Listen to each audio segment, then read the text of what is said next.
ഞാൻ ഇന്നിവിടെ കുട്ടികൾക്കൊക്കെ ഈവനിങ് സ്നാക്സോ ബ്രേക്ക്ഫാസ്റ്റ് ആയിട്ടോ കൊടുക്കാൻ പറ്റിയ ഒരു റെസിപ്പി ആയിട്ടാണ് വന്നത്.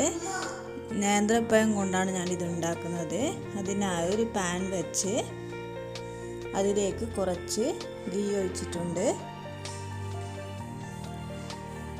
അതൊന്ന് ചൂടായതിന് ശേഷം നമുക്ക് നട്ട്സ് ഒന്ന് വറുത്തെടുക്കണം.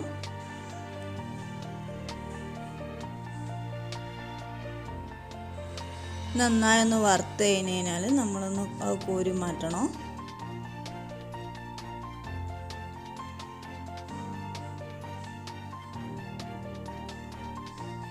ഇനി ഇതിലേക്ക് നമ്മൾ നേന്ത്രപ്പഴമാണ് ചേർക്കേണ്ടത്. ഞാൻ 2 നേന്ത്രപ്പഴം ചെറുങ്ങനെ മുറിച്ചെടുത്തതാണ്. നേന്ത്രപ്പഴം നിങ്ങൾ എടുക്കുമ്പോൾ നല്ല മീഡിയം പഴുപ്പിലുള്ളത് എടുക്കുന്നതാണ് നല്ലത്. കാരണം പഴുപ്പ് കൂടിക്കഴിഞ്ഞാൽ നമ്മളിതൊരു കുഴഞ്ഞ പോലെ ഉണ്ടാവുക.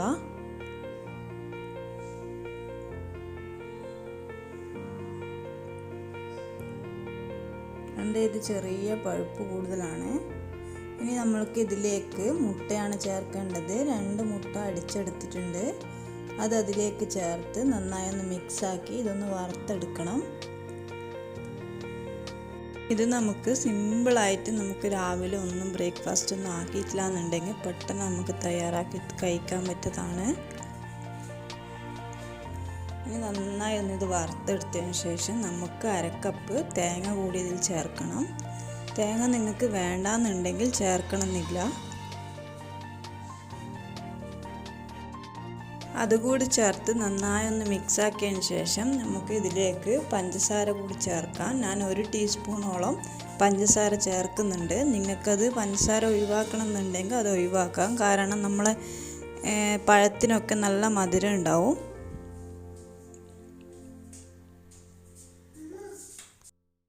ഇനി ഇതുകൂടി ഒന്ന് മിക്സാക്കിയതിന് ശേഷം നമുക്ക് ഇതിലേക്ക് ഏലക്ക പൗഡർ ഉണ്ടെങ്കിൽ അത് ചേർത്ത് കൊടുക്കാം. എൻ്റെ കയ്യിൽ ഏലക്ക പൗഡർ പൊടിച്ചതില്ലാത്തതുകൊണ്ട് ഞാൻ ഏലക്ക ഒന്ന് തോട് കളഞ്ഞിട്ട് അതിലേക്ക് ചേർക്കുന്നുണ്ട്. ഇനി നമുക്ക് നേരത്തെ മാറ്റി വെച്ച നട്ട്സ് കൂടി ചേർത്ത് നമുക്ക് സെർവ് ചെയ്യാം. ഇത് കുട്ടികൾക്കൊക്കെ വളരെ ഇഷ്ടമാവും. നമുക്ക് ബ്രേക്ക്ഫാസ്റ്റ് ആയിട്ടും സ്നാക്സ് ആയിട്ടൊക്കെ കൊടുക്കാം. വീഡിയോ ഇഷ്ടമായെങ്കിൽ ലൈക്ക് ചെയ്യുക. Thank you.